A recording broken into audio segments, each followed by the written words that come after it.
தேனோட benefits என்னென்ன அப்படின்னு தாங்க இந்த வீடியோவில் பார்க்க போகிறோம்.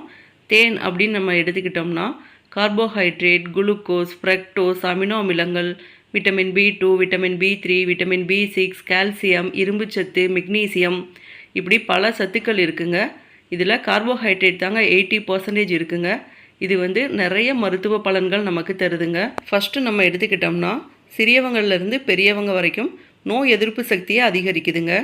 1 வயது கம்ப்ளீட் ஆன குழந்தைங்கள்லேருந்து தேன் இன்ட்ரடியூஸ் பண்ணலாங்க. நெக்ஸ்ட்டு தொண்டையில் புண்ணு இருந்தாலோ வாயில் புண்ணு இருந்தாலோ இந்த தேனை தொடர்ந்து சாப்பிட்டு வர்றப்ப புண்ணு சரியாயிருங்க. அதுக்கப்புறம் வயிற்றுக்குள்ளே ஏதாச்சும் பிரச்சனை இருந்தாலோ கேஸ்ட்ரபிள் பிரச்சனை இருந்தாலோ சரி செய்யக்கூடிய தன்மை இந்த தேனுக்கு இருக்குங்க. ஒரு சிலருக்கு ஸ்கின் பார்த்திங்கன்னா ஈரப்பதம் இல்லாமல் ரொம்ப ட்ரையாக இருக்குங்க. அவங்க இந்த தேனை தொடர்ந்து சாப்பிட்டு வர்றப்ப நார்மல் ஸ்கின்னாக மாறிடுங்க. ஒரு சிலருக்கு பார்த்திங்கன்னா உதடுகள் 2ம் கருப்பாக இருக்குங்க. அவங்க நைட் தூங்குறதுக்கு முன்னாடி ஒரு 2 சொட்டு தேன் எடுத்து மேல் உதடு கீழ் உதடு 2லேயும் அப்ளை பண்ணிவிட்டு இந்த மாதிரி கண்டினியூஸாக வச்சுட்டு வந்தாங்கன்னா நாளடைவில் பார்த்திங்கன்னா அந்த கருமை நிறம் மாறி பொது நிறத்துக்கு வந்துடுங்க. மூட்டு வலி இருக்கிறவங்க, அதுக்கப்புறம் முகத்தில் பருவு இருக்கிறவங்க இந்த தேனை கண்டினியூஸாக எடுத்துகிட்டு வர்றப்ப கொஞ்சம் கொஞ்சமாக சரியாயிருங்க.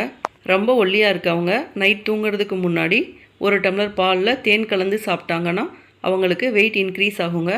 பால் ரொம்ப சூடாக இருக்கக்கூடாதுங்க. மிதமான சூடில் இல்லாட்டி சூடு ஆறிதாங்க இருக்கணும்.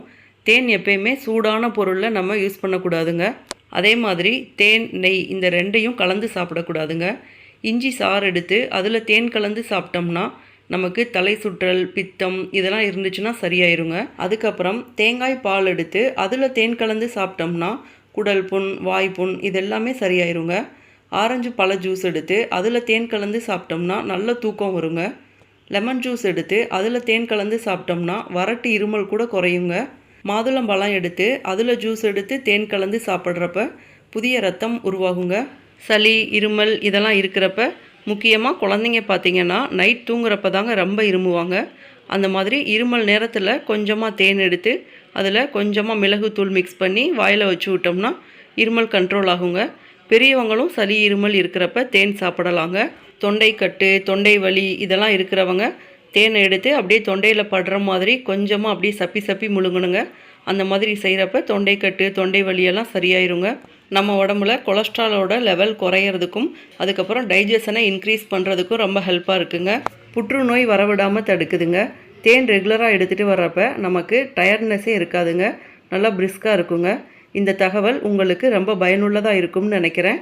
இதே மாதிரி நிறைய வீடியோக்கும் ஹெல்த்தியான ரெசிபீஸ்க்கும் நம்ம சேனலை மறக்காமல் சப்ஸ்கிரைப் பண்ணிக்கங்க. தேங்க்யூ.